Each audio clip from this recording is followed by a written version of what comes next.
Este es un mensaje del pastor John MacArthur, traducido y predicado en español para el mundo de habla hispana. Como ustedes saben, estamos estudiando juntos una serie acerca del señorío de Jesucristo en referencia a la salvación.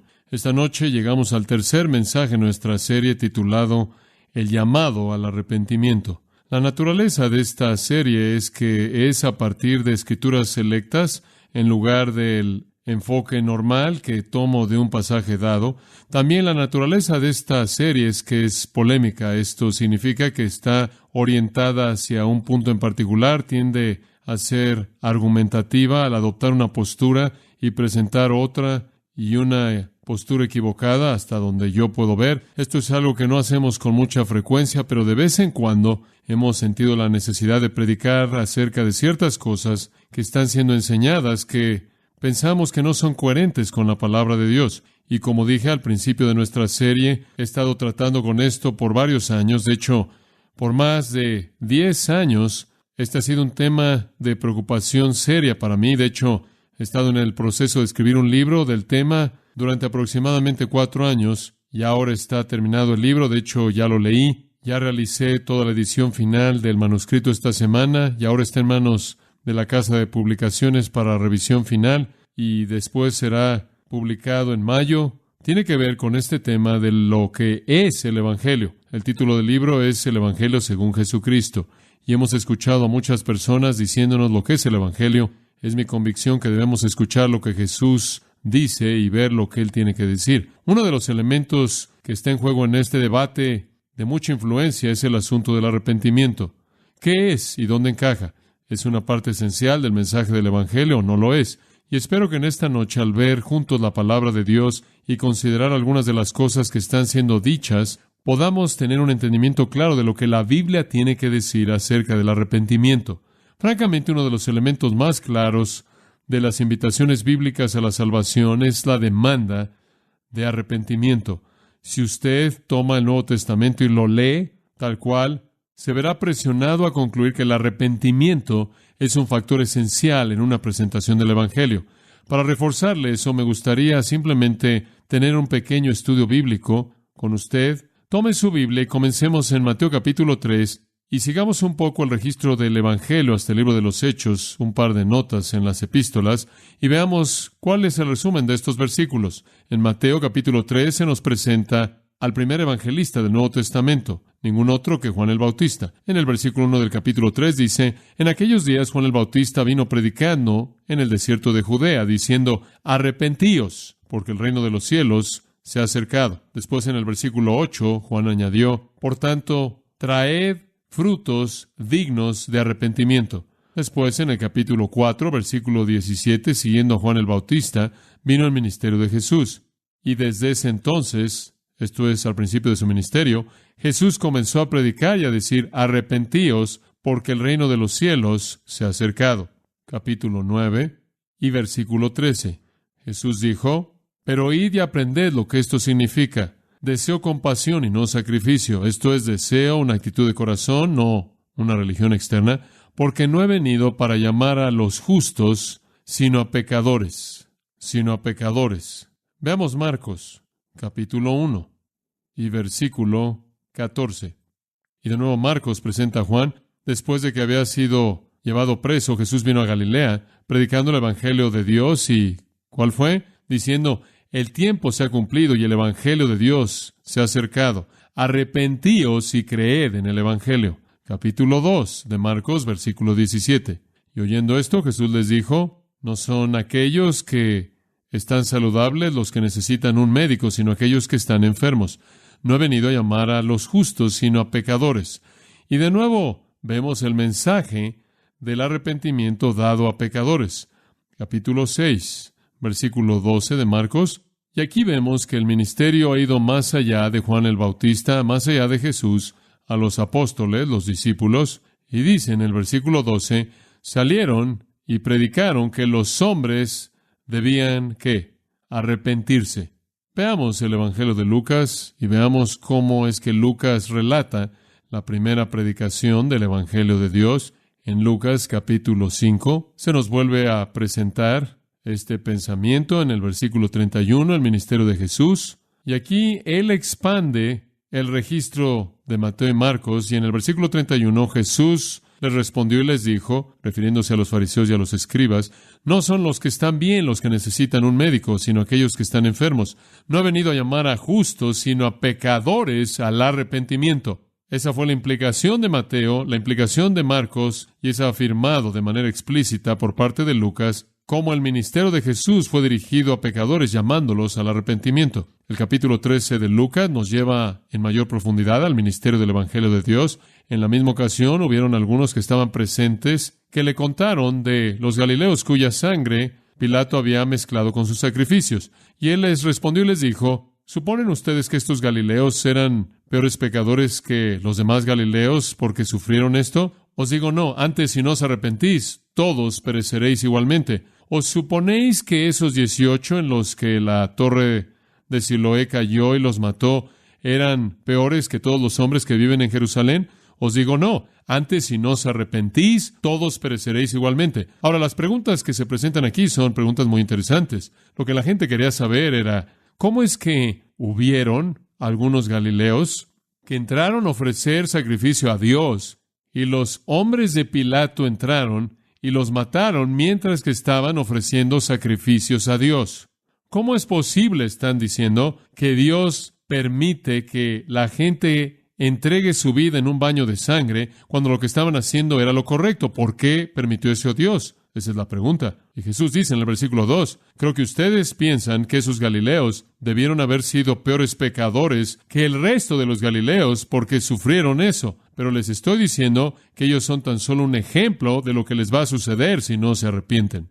Y después la siguiente pregunta en su mente, ¿qué hay acerca de esas 18 personas sobre las cuales cayó esa torre? Estas personas no estaban adorando a Dios, simplemente estaban caminando por la calle y la torre cayó y los mató. ¿Están pensando, Jesús dijo, que eran pecadores peores que el resto de la gente que vivió en Jerusalén y por eso murieron? No, dice él, si no se arrepienten, ustedes también morirán. Y en ambos casos, Él llama al arrepentimiento. El ministerio de Juan, arrepiéntete. El ministerio de Jesús, arrepiéntete. El ministerio de los discípulos, arrepiéntete.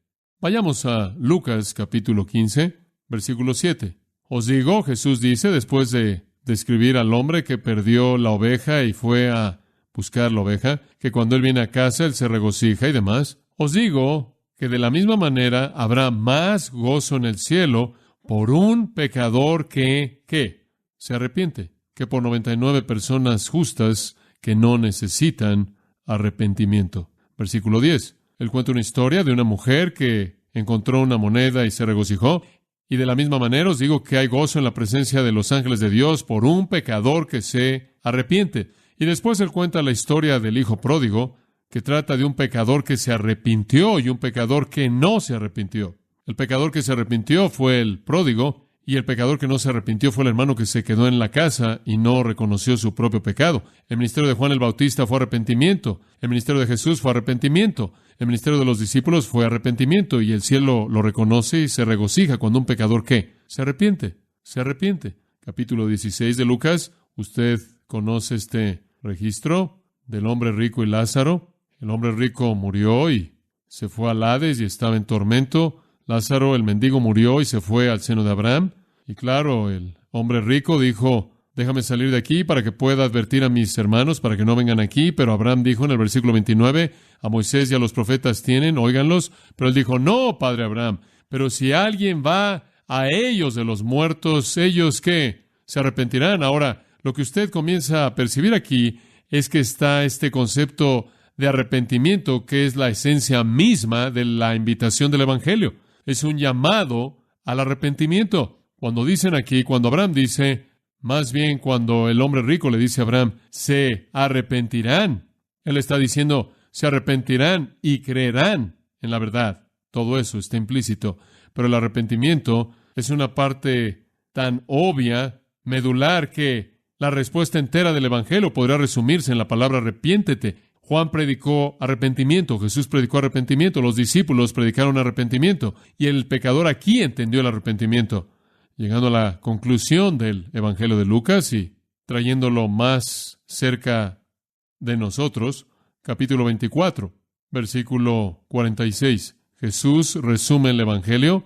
Así está escrito, Lucas 24, 46, que el Cristo debe padecer y resucitar de los muertos el tercer día, y que arrepentimiento para el perdón de los pecados deba ser proclamado en su nombre a todas las naciones, comenzando en Jerusalén. En otras palabras, somos llamados a predicar ¿qué? Arrepentimiento. Oigo a muchas personas decir que quieren compartir su fe. No oigo a muchas personas decir que quieren salir y predicar arrepentimiento. Pero eso es realmente a lo que somos llamados.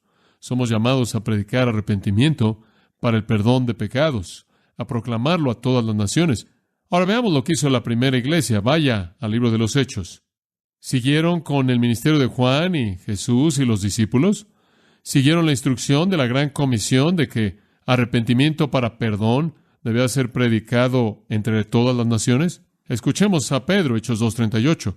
Pedro se pone de pie en el día de Pentecostés. Este es el primer sermón en la nueva era. La iglesia está a punto de ser fundada y nacer después de la resurrección. ¿Y cuál es el mensaje que, de hecho, cuál es la invitación que da luz a la iglesia? Pedro dijo en el versículo 38, arrepentíos, arrepentíos. Y él sigue en el gran tren de Juan y Jesús y los discípulos, y sigue de manera obediente a la comisión de Lucas 24:47, arrepentíos, y cada uno de vosotros sea bautizado en el nombre de Jesucristo. Y el arrepentimiento, claro, provee para el perdón de sus pecados y el don del Espíritu Santo. Capítulo 3 de los Hechos. Seguimos en mayor profundidad el ministerio de la primera iglesia, y aquí de nuevo Pedro es el predicador. Este es su segundo sermón. Él le dice a los judíos que lo están escuchando en el versículo 14, vosotros rechazasteis al santo y al justo, pidieron que un asesino se les concediera y mataron al príncipe de la vida, aquel a quien Dios resucitó de los muertos, y somos testigos de este hecho, y en base a la fe en su nombre, este es el nombre de Jesús que ha dado fuerza a este hombre, a quien vosotros veis y conocéis, y la fe que viene a través de él le ha dado a este salud perfecta en la presencia de todos vosotros. Y ahora, hermanos, sé que habéis actuado en ignorancia, así como vuestros gobernantes lo hicieron, pero las cosas que Dios anunció de antemano por la boca de todos los profetas, que su Cristo debía padecer, así ha cumplido. Ahora versículo 19, arrepentíos, por tanto, y volveos para que vuestros pecados puedan ser borrados. De nuevo, el mensaje del Evangelio es un llamado al arrepentimiento. El capítulo 11 nos lleva en mayor profundidad en la expansión de la iglesia, y volvemos a encontrar en el capítulo 11 que el apóstol Pedro es aún la figura primordial, el personaje primordial. Su deber aquí es reportarle a los judíos en Jerusalén lo que él ha visto a Dios hacer al salvar a gentiles. Esto es a Cornelio y a su casa. Y en el versículo 18 dice, cuando oyeron esto, guardaron silencio y glorificaron a Dios diciendo, bueno, entonces Dios ha concedido a los gentiles también el arrepentimiento que lleva a la vida. ¿Está usted comenzando a entender la idea de que el arrepentimiento es un sinónimo para la fe salvadora, que es un ingrediente y elemento esencial? Avancemos. Hechos 17. Ahora entramos al ministerio del apóstol Pablo. Y Pablo se encuentra en Hechos 17, en la capital filosófica del mundo helenista. En ningún otro lugar que la ciudad de Atenas se encuentra en el Areópago, ahí, y él está interactuando con los filósofos, los eruditos de esa ciudad, y él les da este mensaje en el versículo 30. Por tanto, habiendo pasado por alto los tiempos de esta ignorancia, Dios manda ahora a todos los hombres que se arrepientan, porque Él ha determinado un día en el cual Él juzgará al mundo. Más vale que se arrepientan, porque Él va a juzgar al mundo, Él lo va a juzgar en justicia, lo va a juzgar a través de un hombre que Él designó, un hombre que ha mostrado ser digno al ser resucitado de los muertos. Entonces Pablo predicó arrepentimiento. Vayamos al capítulo 20. Aquí Pablo está instruyendo a los ancianos efesios. Los ancianos efesios eran primordialmente responsables por proveer liderazgo para todas las iglesias de Asia Menor, eran líderes clave, y Pablo les recuerda en el versículo 21 que su ministerio consistió en testificar solemnemente tanto a judíos y a griegos acerca del arrepentimiento hacia Dios y la fe en nuestro Señor Jesucristo. Pablo predicó a los líderes de la iglesia el asunto del arrepentimiento sabiendo que ellos a su vez debían predicar arrepentimiento a otros. Y después pase al capítulo 26, versículo 20. Aquí está Pablo ante el rey Agripa, y él le dice en el versículo 19 del capítulo 26, como consecuencia, rey Agripa, no fui desobediente a la visión celestial, sino continué declarando tanto a aquellos que estaban en Damasco primero y también en Jerusalén y a lo largo de toda la región de Judea, inclusive a los gentiles, que ellos debían arrepentirse y volverse a Dios haciendo obras dignas de arrepentimiento. Ahora, esa fue la definición clásica de Pablo de la predicación del Evangelio. Es predicar arrepentimiento. Y fue debido a que él predicó arrepentimiento que ellos lo atraparon. Versículo 21 dice, y trataron de matarme. Entonces usted puede ver que la primera iglesia siguió con la predicación de Jesús, y siguió con la predicación de Juan, y siguió con la predicación de los discípulos, y fue fiel en proclamar arrepentimiento del pecado, volverse del pecado a Dios. Pablo escribe en Romanos 2:4, ¿o menospreciáis las riquezas de su benignidad, paciencia y longanimidad, ignorando que la bondad de Dios te lleva al arrepentimiento? Ahora subraya eso, subráyelo. La predicación de Juan estuvo dirigida al arrepentimiento. La predicación de Jesús estuvo dirigida al arrepentimiento. La predicación de los discípulos estuvo dirigida al arrepentimiento. La predicación de la primera iglesia estuvo dirigida al arrepentimiento. Inclusive la obra de Dios está dirigida a producir arrepentimiento. ¿Por qué? Porque dice en 2 de Pedro, de nuevo, capítulo 3, versículo 9, el Señor no retarda su promesa, como algunos la tienen por tardanza, sino es paciente para con todos, no queriendo que ninguno perezca, sino que todos vengan ¿a qué? Al arrepentimiento. Querido amigo, quiero decirle que en ese versículo el arrepentimiento es un sinónimo ¿de qué? Salvación. No puede haber fe sin arrepentimiento, no puede haber salvación sin arrepentimiento. El arrepentimiento es un sinónimo, es un elemento dentro de la obra salvadora de Dios que es tan esencial que la obra salvadora de Dios, de hecho, puede ser llamada arrepentimiento, volverse. Hay otras invitaciones en el Nuevo Testamento que llaman a esto sin usar la palabra. Por ejemplo, ve a Marcos 8:34. Y aquí el Señor Jesús está dando una invitación. Él se dirigió a la multitud y estaban congregados ahí con los discípulos que estaban ahí, y Él le dijo a esa gran congregación, a esa multitud de personas, si alguno quiere venir en pos de mí, quiere ser mi discípulo, quiere seguirme, niéguese a sí mismo y tome su cruz, esto es, disposición a morir, a entregar su vida, y sígame. Ahora ese es un llamado a volverse de el yo, a volverse del pecado, a volverse hacia Cristo. Observe Lucas, capítulo 9, y de nuevo, simplemente 2 versículos ahí, 23, mismo pensamiento. Si alguno quiere venir en pos de mí, niéguese a sí mismo y tome su cruz diariamente y sígame. Porque todo aquel que quiera guardar su vida, la perderá. Pero todo aquel que pierda su vida por causa de mí, Él es el que la salvará. Esa es una invitación. Esa es una invitación a un pecador a dejar de controlar su propia vida para seguir a Cristo. Dice usted, ¿está seguro de que eso se habló a pecadores? ¿Está seguro de que no le está hablando ya a una persona salva que se niegue a sí mismo, que tome su cruz y sea un seguidor más devoto? ¿Está seguro de que Él no está diciendo podrías morir al ser disciplinado si no entregas tu vida? ¿Está seguro de que Él está hablando a incrédulos? Bueno, a partir del versículo 25 lo sabemos, porque Él dice inmediatamente, porque ¿qué aprovechará el hombre si ganara el mundo entero y perdiere su alma? O Él está hablando si usted va a perder su alma o no. No si usted va a perder su recompensa o bendición. Entonces, este es un llamado a dejar una vida dirigida a uno mismo, una vida apuntado, dirigida al placer personal, a una vida pecaminosa para seguir a Cristo. Capítulo 14 de Lucas, versículo 26. Si alguno viene en pos de mí, no aborrece a su propio padre y madre y esposa e hijos y hermanos y hermanas, sí, aun su propia vida, no puede ser mi discípulo. ¡Qué afirmación! Y después se lo sigue. Y el que no lleva su propio cruz y viene en pos de mí no puede ser mi discípulo. Hay un precio. Hay que volverse. Hay que dejar su propia voluntad, su propio camino, las cosas que se aferran a usted, las relaciones que lo confinan a usted, para seguir a Cristo a costa de lo que sea. Y más vale que calcule el costo. Versículo 28. Porque ¿quién de vosotros, queriendo edificar una torre, no se sienta primero y calcula los gastos, a ver si tiene lo que necesita para acabarla? No sea que después que haya puesto el cimiento y no pueda acabarla, todos los que lo vean comiencen a hacer burla de él, diciendo, este hombre comenzó a edificar y no pudo acabar. ¿O qué rey, al marchar a la guerra contra otro rey, no se sienta primero y considera si puede hacer frente con 10,000 al que viene contra él con 20,000? Y si no puede, cuando el otro está todavía lejos, le envía una embajada y le pide condiciones de paz. Entonces sigue esto. Así pues, cualquiera de vosotros que no, ¿qué? Renuncia a todo lo que posee, no puede ser mi discípulo.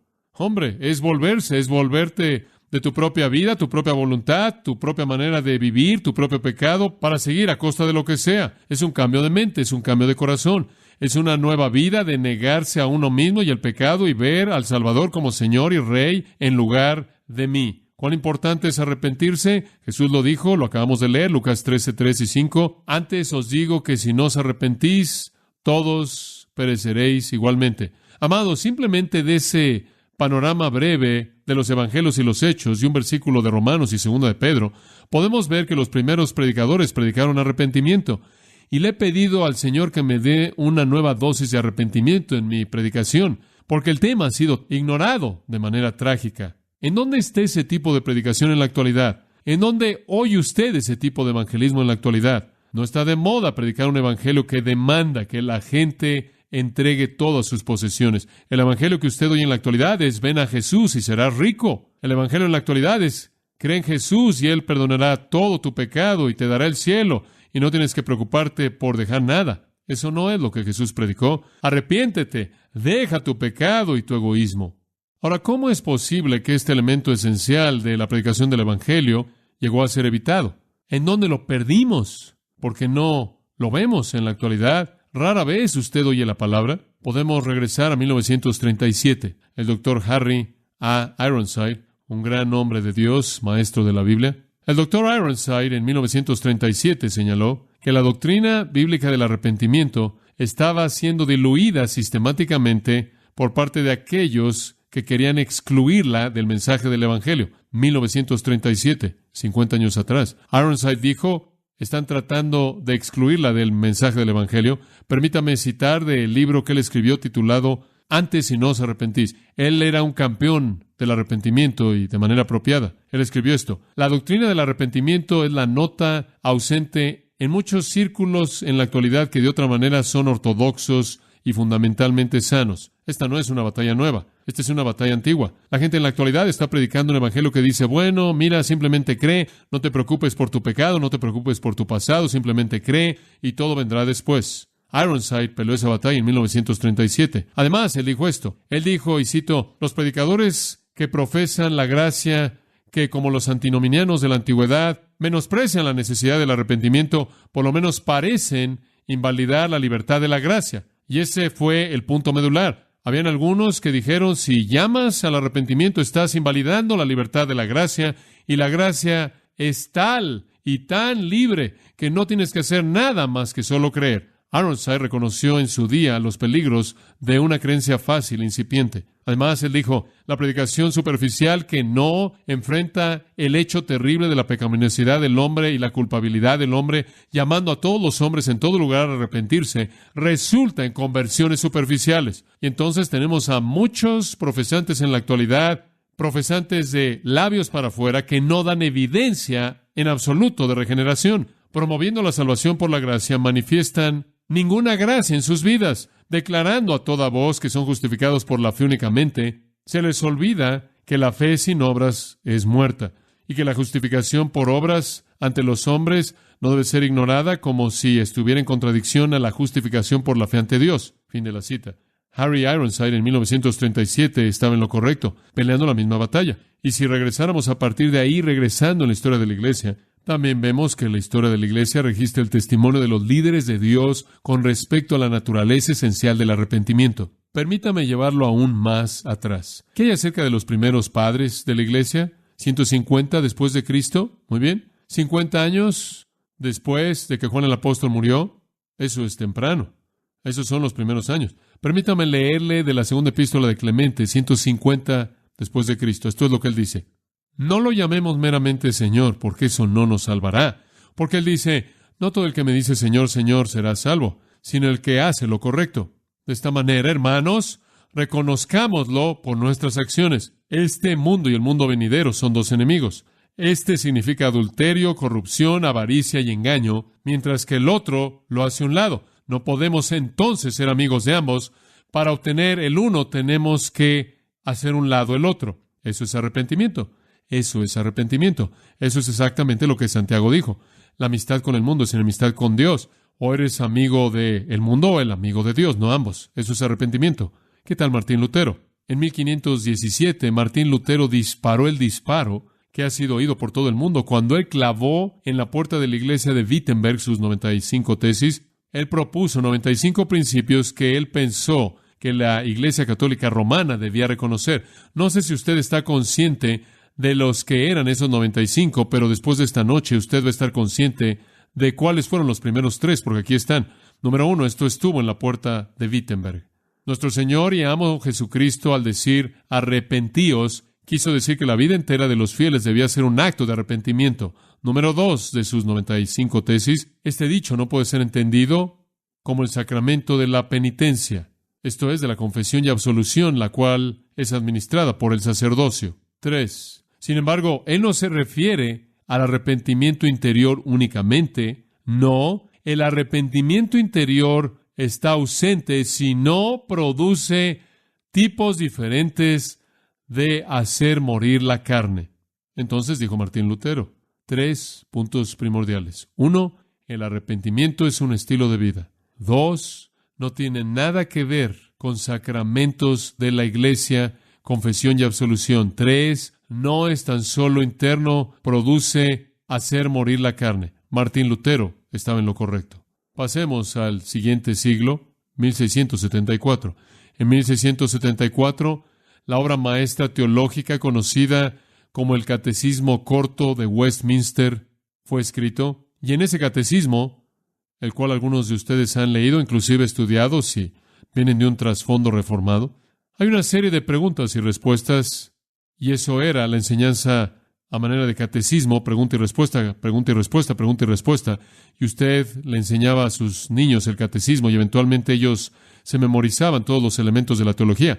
Una de las preguntas en el Catecismo Corto de Westminster es esta: ¿qué es el arrepentimiento para vida? ¿Qué es el arrepentimiento para vida? Respuesta: el arrepentimiento para vida es una gracia salvadora mediante la cual un pecador, a partir de un sentido verdadero de su pecado y un entendimiento de la misericordia de Dios en Cristo, con tristeza y odio de su pecado, se vuelve de eso a Dios con un propósito completo y un esfuerzo por la obediencia nueva. Una gran afirmación. Es una gracia salvadora, esto es, viene de Dios, mediante la cual un pecador, a partir de un sentido verdadero de su pecado y entendimiento de la misericordia de Dios en Cristo, con tristeza y odio de su pecado, se vuelve de él hacia Dios con un propósito pleno y un esfuerzo que busca la obediencia nueva. Además, el catecismo dice, el arrepentimiento para vida consiste primordialmente en 2 cosas. 1, en volverse del pecado y dejarlo. 2, en volverse a Dios. Después viene la siguiente pregunta en el catecismo. ¿Qué es ese volverse del pecado, el cual es parte del arrepentimiento verdadero? Respuesta: el volverse del pecado, lo cual es parte del arrepentimiento verdadero, consiste en 2 cosas. 1, en dejar o volverse de todos los pecados abiertos con respecto a nuestra conducta y conversación. 2, en un volverse de todos los demás pecados con respecto a nuestros corazones y deseos. En otras palabras, es volverse del pecado en lo que usted hace y volverse del pecado en lo que usted piensa. La siguiente pregunta: ¿acaso aquellos que verdaderamente se arrepienten del pecado nunca regresan a la práctica de los mismos pecados de los que se han arrepentido? Respuesta: aquellos que se han arrepentido verdaderamente de pecado nunca regresan a la práctica del mismo, de tal manera que viven en una vida de pecado como lo hicieron antes. Y cuando alguno de ellos, después del arrepentimiento, regresan a una vida de pecado, es una señal evidente de que su arrepentimiento no fue el tipo correcto. Algunos verdaderamente se han arrepentido de sus pecados, aunque pueden ser superados y sorprendidos por tentaciones como para caer en la comisión de esos mismos pecados de los que se han arrepentido. Sin embargo, no permanecen en ellos, sino que se vuelven a levantar y con tristeza amarga lloran por ellos y regresan al Señor. Así dice el Catecismo de Westminster. ¿Qué hay acerca de los puritanos? ¿Qué creían acerca del arrepentimiento? Goodwin los representa. El puritano británico escribió esto: en donde hay duelo, esto es llorar, por ofender a Dios está carente o ausente, no hay señal de ninguna voluntad buena, obrada en el corazón hacia Dios, ni de amor hacia Él, sin lo cual Dios nunca aceptará un hombre. En otras palabras, Él está diciendo, si no hay lloro por el pecado, es evidente que Dios no ha llevado a cabo su obra en el corazón. De otra manera, no hay esperanza de corrección. Dios no perdonará hasta que Él vea esperanza de corrección. Ahora, hasta que un hombre confiese su pecado, y eso con amargura, es una señal de que Él lo ama, mientras que Él lo esconde, lo evade y no lo deja, es dulce en su boca. Y por lo tanto, hasta que Él lo confiesa y llora por Él, es una señal de que no le es amargo, y entonces Él no lo va a dejar. Un hombre nunca dejará el pecado hasta que encuentre amargura en él, y si es así, entonces Él estará en amargura por él, y la tristeza piadosa produce arrepentimiento. De todas las afirmaciones que he leído del tema, la más fuerte viene de Carlos Haddon Spurgeon. Escuche lo que Spurgeon dijo. Debe haber un abandono del pecado verdadero y en hecho, y un volverse a la justicia en acto real y obra en la vida diaria. El arrepentimiento, con toda seguridad, debe ser total. ¿Cuántos dirán, Señor, yo renunciaré a este pecado y al otro, pero hay ciertos deseos pecaminosos a los que me debo aferrar? Oh, señores, en el nombre de Dios, permítanme decirles, no es el dejar un pecado, 50 pecados, lo que es el arrepentimiento verdadero, es la renuncia solemne de todo pecado. Si tú albergas una de esas serpientes malditas en tu corazón y dejas las demás, ese único deseo, como una gotera en un barco, va a hundir tu alma. No pienses que es suficiente dejar tus vicios externos. No pienses que es suficiente cortar los pecados más corruptos de tu vida. Es todo o nada lo que Dios demanda. Arrepentíos, dice Él, y cuando Él te llama a arrepentirte, Él quiere decir arrepiéntete de todos tus pecados. De otra manera, Él nunca puede aceptar tu arrepentimiento como real y genuino. Todo pecado debe ser dejado, de otra manera nunca tendrás a Cristo. Toda transgresión debe ser renunciada, de otra manera las puertas del cielo deben ser cerradas en contra de ti. Recordemos entonces que para que el arrepentimiento sea sincero, debe ser arrepentimiento entero. El arrepentimiento verdadero es un volver del corazón como también de la vida. Es entregar el alma entera a Dios para que sea suya por los siglos de los siglos. Es renunciar a los pecados del corazón como también los crímenes de la vida. Fin de la cita. ¿Eso es lo suficientemente fuerte? Lo que Spurgeon está diciendo y lo que él está reflejando es la enseñanza de la Iglesia a lo largo de todos sus siglos. Que el pecador se golpea su pecho y dice, Dios, sé propicio a mí, pecador. Y se ve obligado a buscar liberación de todo su pecado, aunque no necesariamente él va a recitar cada pecado. Hay un deseo en su corazón por ser liberado de todo su pecado. Y Spurgeon está diciendo, si vienes a Cristo y dices, quiero que seas mi Salvador, quiero que me des el perdón y quiero que me prometas el cielo, pero hay algunos pecados a los que quiero seguir aferrándome, eso no es arrepentimiento sincero. Entonces hemos visto las Escrituras, un mensaje de arrepentimiento. Hemos visto la historia de la Iglesia, una afirmación de arrepentimiento. Amados, a pesar de todas las Escrituras y todo lo que la historia de la Iglesia refleja, hay algunas personas que continúan declarando que predicar arrepentimiento al no salvo viola el Evangelio. ¿Oyó eso? Enseñan que predicar arrepentimiento al no salvo viola el Evangelio. Por ejemplo, ningún otro que un teólogo eminente como Louis Perry Chafer escribe en el volumen 3, página 372, que el arrepentimiento es una de las características más comunes de la responsabilidad humana, que con demasiada frecuencia es añadida de manera equivocada al único requisito de fe o creencia. Es una afirmación absolutamente increíble. El arrepentimiento es una responsabilidad humana añadida de manera equivocada a la fe. Me parece que eso es intercambiable con la fe salvadora en el registro bíblico. Dice usted, bueno, ¿de dónde viene eso? Digo, ¿cómo puede una persona aferrarse a esa postura? Bueno, Chafer señaló que en Hechos 16:31, Pablo no le dijo al carcelero de Filipos que se arrepintiera. Tiene razón. ¿Sabe usted lo que le dijo al carcelero de Filipenses según el registro de las Escrituras? Cree en el Señor Jesucristo y serás salvo. Chafer dice esto. Pablo no le dijo al carcelero de Filipos que se arrepintiera. Después dice esto. Ese silencio, él llamó, y estoy citando, es una evidencia abrumadora de evidencia irrefutable. presentando de manera clara que el Nuevo Testamento no impone el arrepentimiento en los incrédulos como una condición de salvación. Fin de la cita. Me parece difícil entender eso. ¿Qué razonamiento es ese? ¿Quiere usted saber algo más que Pablo no le dijo al carcelero de Filipos? Él no le dijo que Jesús era Dios, según el registro de Hechos 16:31. Él no dijo que Jesús murió en una cruz. Él no dijo que Jesús resucitó de los muertos. ¿Quiere saber algo?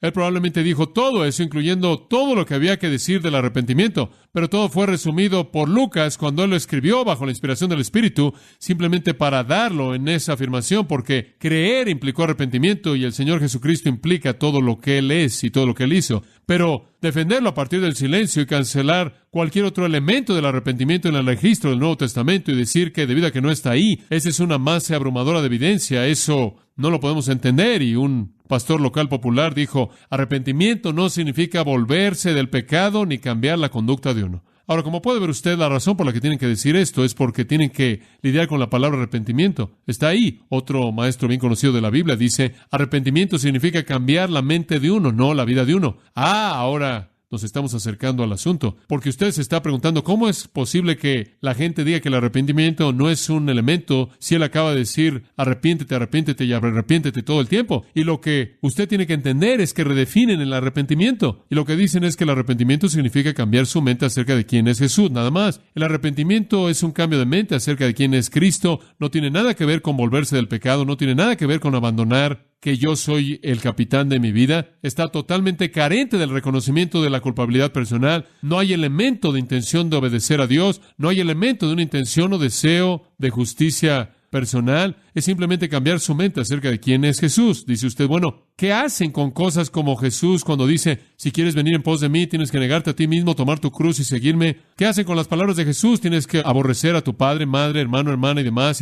y seguir. ¿Qué hacen? Dicen, no, todo eso está dirigido a gente que ya es salva y Él los está llamando al nivel más elevado de compromiso espiritual. Pero eso no es aceptable, porque en ese mismo pasaje Él dijo, ¿de qué aprovechará al hombre si ganare todo el mundo y perdiere su qué? Su alma. Él está hablando de tu alma eterna, pero entonces tienen que tomar cada una de las afirmaciones de Jesús que llaman a la gente a un compromiso total, abandonarlo todo para seguirlo a Él, y los hacen afirmaciones dirigidas a gente que ya es salva, llamándolas a la vida más elevada. Y entonces concluyen que cuando Jesús llamó a alguien a ser un discípulo, Él estaba llamando a un creyente a un segundo nivel. Y un cristiano es una cosa y un discípulo es otra. Y el próximo domingo por la noche vamos a hablar acerca de lo que es un discípulo y vamos a tratar con ese asunto. Pero dicen, sí, te arrepientes en el hecho de que cambias tu parecer acerca de quién es Jesús. No tiene nada que ver con volverte del pecado. No tiene nada que ver con abandonar el hecho de que tú gobiernas tu vida. No hay reconocimiento de culpabilidad personal. No hay intención de obedecer a Dios y no hay deseo por la justicia verdadera. Y le quiero decir que eso no es lo que Jesús quiso decir cuando dijo arrepiéntete.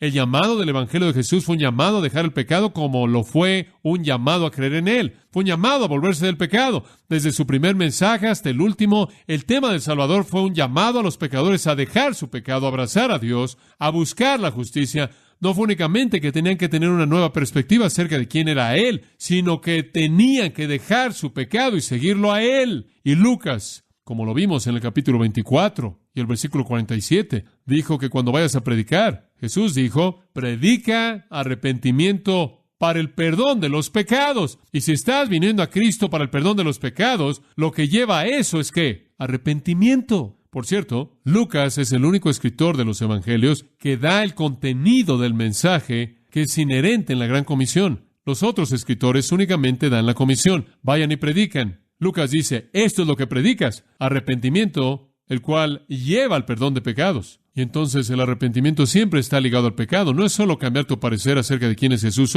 Pensaba que era un hombre y ahora sé que es Dios. No solo eso. Implica volverse del pecado. Permítame darle una ilustración. Observe Lucas 18. Lucas 18, versículo 9. Es una parábola. Una parábola a unos que confiaban en sí mismos como justos y menospreciaban a los otros. Esto es los fariseos. 2 hombres subieron al templo a orar. Uno era fariseo y el otro publicano. El fariseo, puesto en pie, oraba consigo mismo de esta manera: Dios, te doy gracias porque no soy como los otros hombres, ladrones, injustos, adúlteros, ni aun como este publicano. Ayuno 2 veces a la semana, doy diezmos de todo lo que gano. Él estaba ahí confesándole a Dios su ¿qué? Su justicia. Sí. Permítame hacer una pregunta. ¿Creyó él en Dios? ¿Acaso el fariseo creyó en Dios? Sí. ¿Tuvo el fe en Dios? Sí. ¿Era salvo? No. ¿Por qué? Porque su fe carecía ¿de qué? de arrepentimiento. Como puede ver, esa es una ilustración clásica del hecho de que aquí hay un hombre que creía en Dios. Aquí está un hombre que era devoto a Dios. Aquí hay un hombre que fue al templo a orar al Dios en el que creía, pero no había arrepentimiento en el corazón y no había relación. Él era una farsa. Él era un farsante. Mas el publicano, estando lejos, no quería ni aún alzar los ojos al cielo, sino que se golpeaba el pecho diciendo: Dios, sé propicio a mí, pecador. Os digo que éste descendió a su casa justificado antes que el otro. El primer hombre nunca conoció la salvación. Él era un creyente que no se arrepintió. El segundo hombre fue un incrédulo quien se arrepintió. Él era un despreciado espiritual y religioso, pero se arrepintió. Inherente en eso, claro, estuvo la expresión de fe. Usted no puede tomar el arrepentimiento y despojarlo de sus implicaciones morales. Ahora, permítame darle una definición rápida. Muy bien, todo eso fue introducción y se reduce a lo que estamos hablando. ¿Cuál es la definición bíblica del arrepentimiento? Muy bien, permítame darle unos cuantos pensamientos y después concluiremos. ¿Cuál es el arrepentimiento bíblicamente definido? Número 1, es un elemento dentro de la fe salvadora. Es un elemento dentro de la fe salvadora. De hecho, puede ser usado como una expresión intercambiable con la fe salvadora. Ahora debemos predicar arrepentimiento, debemos llamar a los hombres al arrepentimiento. Eso significa la fe salvadora. Es tan parte de ella que puede ser usado como un sinónimo para la fe salvadora. Usted puede llamar a alguien y decirle: ¿cree en el Señor Jesucristo? O podría llamarlo y decirle: arrepiéntete de tu pecado y abraza a Cristo. Es lo mismo. Es simplemente todo lo que es la salvación. Pero permítame aclarar esto. No es un sinónimo en el sentido más puro para cree, porque no significan lo mismo. Es inherente en creer y creer es inherente en el arrepentimiento, de tal manera que los términos pueden ser usados intercambiablemente, pero cada uno de esos términos expresa un elemento único. Creer expresa tan solo eso. Confianza, fe, arrepentimiento expresa volverse del pecado hacia Dios. Son partes complementarias del mismo proceso, dijo Berkhoff en su teología sistemática. Ahora, la palabra griega es metanoia, y como usted sabe, viene de dos palabras: meta, según, y noeo, entender. Y significa un pensamiento que viene después. Entonces, si usted toma esas palabras y las une, significa un cambio de mente, un pensamiento que viene después. Y algunas de estas personas que quieren decir el arrepentimiento no es nada más que cambiar tu parecer acerca de quién es Jesús, dicen: como puedes ver, eso es lo que metanoia significa. Pero escuchen, eso es algo que usted con frecuencia ve que se hace con palabras griegas y no es correcto. No toda palabra necesariamente es la suma de sus partes separadas. Debido a que meta significa esto y noia significa esto, cuando usted las une, no necesariamente significa lo que esas dos partes significan. Con frecuencia sí, con frecuencia no. Y el significado bíblico es mucho más profundo que eso. Metanoia es usada en el Nuevo Testamento. Siempre, ahora escuche esto, subraya esto, siempre incluye más que el significado literal de sus términos componentes. Siempre habla de un cambio de propósito y específicamente siempre habla de un volverse del pecado.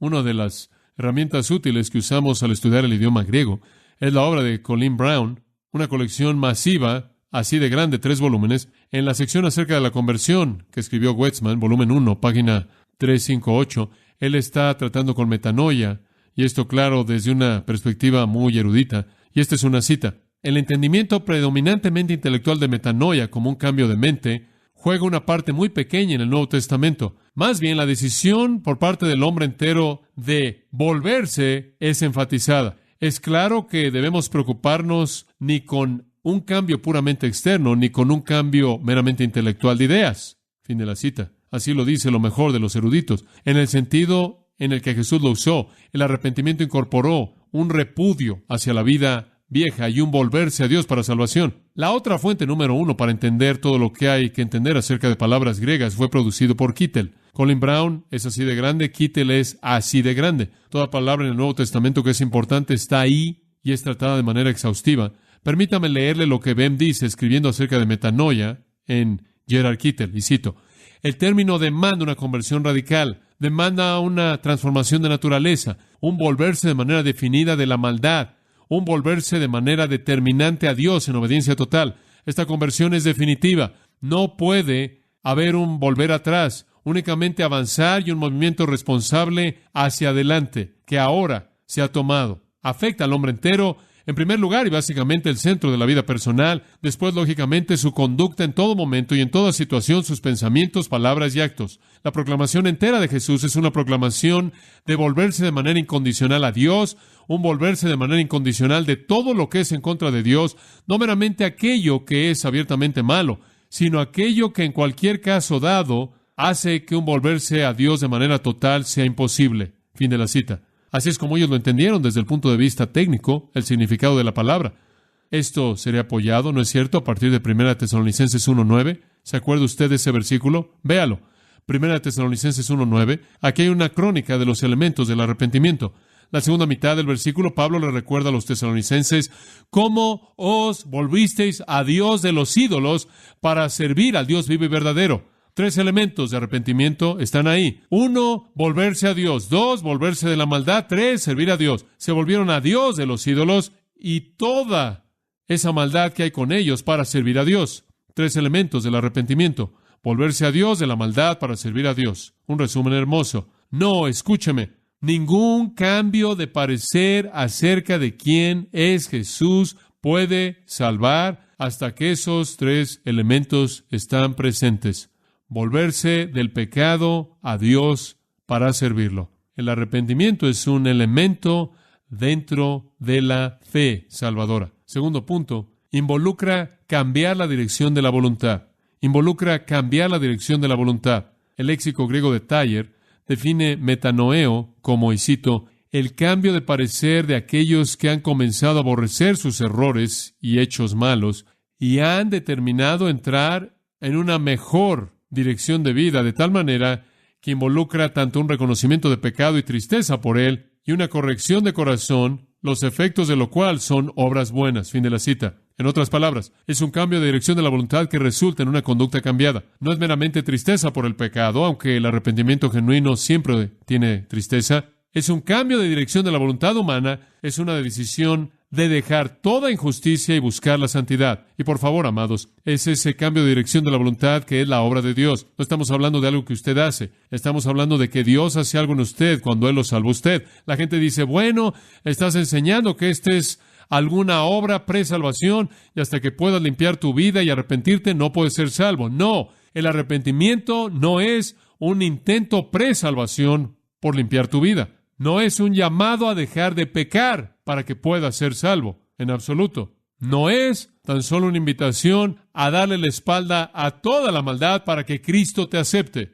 Es aquello que Dios produce en ti cuando te salva. Es un elemento de fe salvadora que cambia la dirección de la voluntad. J.I. Packer, en su pequeño libro útil, Evangelismo y la soberanía de Dios, escribe, el arrepentimiento que Cristo demanda de su pueblo consiste en un rechazo determinado por establecer algún límite a las demandas que Él pueda hacer de sus vidas. Fin de la cita.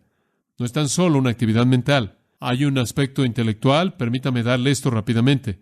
Hay un aspecto intelectual. El arrepentimiento involucra reconocimiento de pecado, reconocimiento de la pecaminosidad del pecado, reconocimiento de que el pecado afrenta a un Dios santo, involucra el reconocimiento intelectual de que soy responsable a nivel personal por mi pecado y mi culpabilidad, incluye el reconocimiento de que Cristo murió por mi pecado y de que Él como Dios quiere gobernar mi vida. Esa es la parte intelectual del arrepentimiento.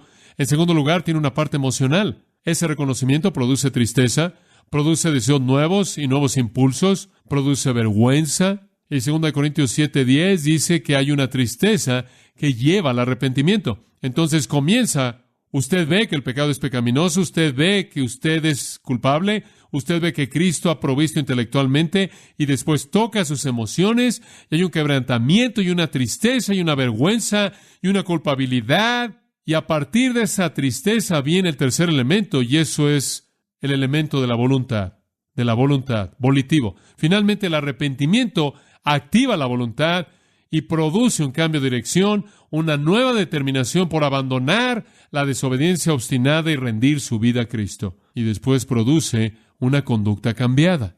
En donde no hay una conducta cambiada, el arrepentimiento pudo haber sido intelectual y pudo haber sido emocional, pero nunca fue volitivo. Cambia la dirección de la voluntad cuando es genuina.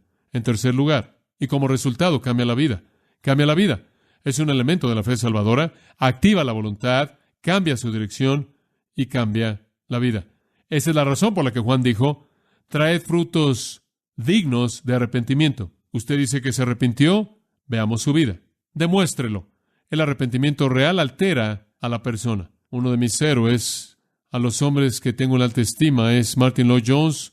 Uno de los libros que me bendice que él escribió tiene que ver con el Sermón del Monte. En él escribe esto. Él está ahora con el Señor. El arrepentimiento significa que reconoces que eres un pecador culpable y vil en la presencia de Dios, que mereces la ira y el castigo de Dios, que mereces el infierno. Significa que comienzas a darte cuenta de que esto llamado pecado está en ti y que anhelas deshacerte de él y que le das la espalda en toda forma y apariencia. Renuncias al mundo, sea cual sea el costo, el mundo en su mente y en su parecer, como también en sus prácticas, y te niegas a ti mismo y tomas la cruz y sigues a Cristo. La persona más querida y más cercana a ti y el mundo entero puede llamarte un necio o decir que tienes una locura religiosa. Quizás tengas que sufrir económicamente, pero eso no importa. Eso es arrepentimiento. Fin de la cita. Se convierte en un estilo de vida continuo. El arrepentimiento que comienza en la salvación comienza un proceso progresivo de por vida de confesión de pecado. 1 Juan 1:9, seguimos confesando nuestro pecado. La actitud continua activa de arrepentimiento produce la pobreza de espíritu, el lloro, la mansedumbre que caracteriza a los creyentes verdaderos en las bienaventuranzas de Mateo 5. El arrepentimiento produce un nuevo estilo de vida, no solo una opinión diferente acerca de Cristo, un nuevo estilo de vida. Aquellos que oyeron a Jesús predicar sabían a qué los estaba llamando. Créame, los judíos sabían exactamente a qué estaba llamándolos. Él no tan solo los estaba llamando a cambiar su opinión acerca de él. Ellos conocían lo que Isaías dijo cuando Isaías predicó. ¿Qué predicó él? Isaías 1:16. Esto es lo que Isaías predicó. Lavaos, limpiaos, quitad la maldad de vuestras obras de mis ojos. Dejad de hacer la maldad, aprended a hacer el bien, buscad la justicia.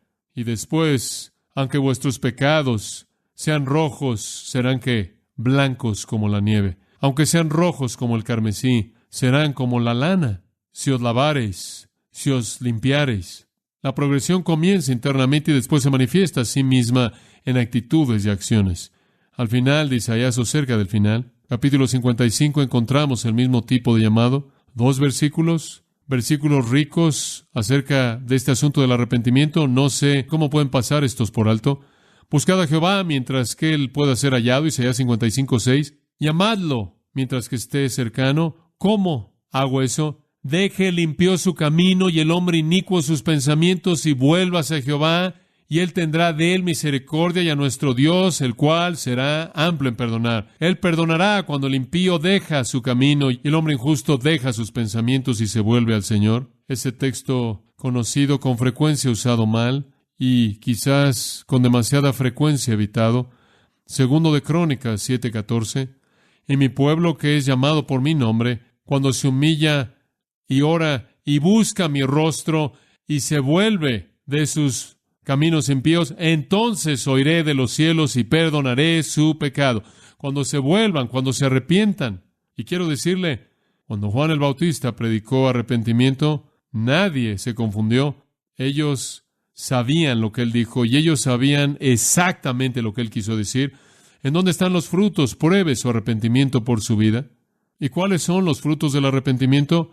Simplemente obras justas, obras santas, obras piadosas, vida transformada. En Lucas tenemos el registro de ese relato mismo que acabo de citar, donde los fariseos vinieron y se volvieron a acercar con la frecuencia que lo hicieron. Juan el Bautista, siempre queriendo ellos desfilar su piedad. Y Juan les dice en el versículo 7 de Lucas 3, generación de víboras, ¿quién os amonestó para que huyeseis de la ira venidera? ¿Qué están haciendo aquí, víboras? Haced frutos dignos de arrepentimiento, dice él. ¿Cuáles son esos frutos? ¿Cuáles son? Versículo 10, las multitudes dijeron, ¿qué haremos? ¿Qué debemos hacer? ¿Cuáles son los frutos de arrepentimiento? Él dice, el que tiene 2 túnicas, dé al que no tiene. Y el que tiene que comer, haga lo mismo. Vinieron también unos publicanos para ser bautizados y le dijeron, Maestro, ¿qué haremos? Más de los frutos del arrepentimiento. Él les dijo, no exijáis más de lo que os está ordenado. También le preguntaron unos soldados diciendo, ¿y nosotros qué hacemos? Y les dijo, no hagáis extorsión a nadie, ni calumniéis y contentaos con vuestro salario. Cosas bastante prácticas, ¿no es cierto? ¿Quiere usted saber en dónde se aparece el arrepentimiento verdadero? En la virtud de su vida diaria. ¿Da usted su túnica al que no tiene una? ¿Se asegura usted de que no toma algo de alguien que no merece usted? ¿Usted no forza a la gente? ¿Usted no acusa a la gente de manera falsa? ¿Está usted contento con el sueldo que tiene? Ahí es en donde la legitimidad de su arrepentimiento se manifiesta. Eso es bastante mundano. Y, amados, quiero decirles que ningún mensaje que no llama al arrepentimiento no puede ser llamado de manera apropiada del Evangelio. La conversión para Jesús es más que dejar un patrón de pensamiento antiguo. Es una nueva vida. Es una nueva vida.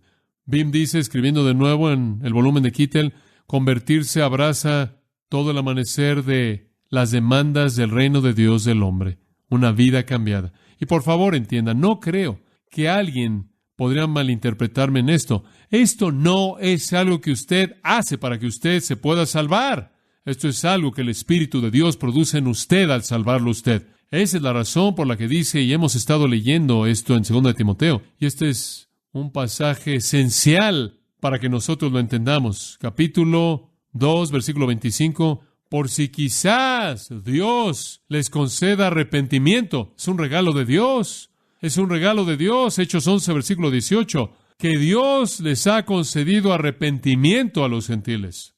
Es un regalo de Dios. Permítame cerrar con este último pasaje. Mateo 21, 28. Acompáñeme ahí, por favor. Tanto que decir. Mateo 21, 28. ¿Pero qué os parece? Dice Jesús. Síganme en esto. Muy bien, piénsenlo. Un hombre tenía 2 hijos y acercándose al primero le dijo, Hijo, voy a trabajar en mi viña. Respondiendo él dijo, No quiero. Pero después, arrepentido fue. ¿Tienes un hijo así? Y acercándose al otro, le dijo de la misma manera. Y respondiendo él dijo, Sí, Señor, voy. Y después lamentó lo que dijo, y no fue. ¿Cuál de los dos hizo la voluntad de su padre? Dijeron ellos, el primero. Jesús les dijo, De cierto, os digo, que los publicanos y las rameras van delante de vosotros al reino de Dios. Potente, amigo mío. Jesús escribe a 2 tipos de personas. ¿Está listo para escuchar esto? La gente que pretende ser obediente, pero de hecho son rebeldes en su corazón. Pretenden ser obedientes, pero son rebeldes en su corazón. Y la gente que comienza como rebeldes, pero hace que se arrepienten. Él lo contó para el beneficio de los fariseos, que pretendían ser obedientes a Dios, pero eran rebeldes en sus corazones. Y después estaban las rameras y los publicanos, que comenzaron como rebeldes, pero se arrepintieron. No hay salvación sin arrepentimiento. No hay salvación sin arrepentimiento. Inclinémonos juntos en oración. Recuerdo, Señor, esta noche las palabras de Santiago. Someteos pues a Dios, resistid al diablo, y él huirá de vosotros. Acercaos a Dios, y él se acercará a vosotros. Limpiaos vuestras manos, pecadores, y purificad vuestros corazones, vosotros los de doble ánimo. Afligíos, lamentad y llorad. Vuestra risa se convierte en lloro y vuestro gozo en tristeza. Humillaos en la presencia del Señor, y Él os exaltará. Padre, danos un entendimiento del llamado al arrepentimiento. Mi oración en este momento es por cualquiera aquí que ha pretendido ser obediente, pero en el corazón es un rebelde, que le dice a Dios, iré, y no va. Oh Dios, transforma esa vida. Trae arrepentimiento verdadero. Y oro en esta noche también por los publicanos y las rameras, los menospreciados, los rebeldes que viven en rebelión abierta en contra de ti, pero que están abiertos al arrepentimiento. Mueve sus corazones. Lleva a cabo esa obra poderosa de gracia de arrepentimiento en toda vida que la necesita, por causa de Jesús. Amén. Usted ha escuchado a John MacArthur, maestro bíblico de gracia a vosotros.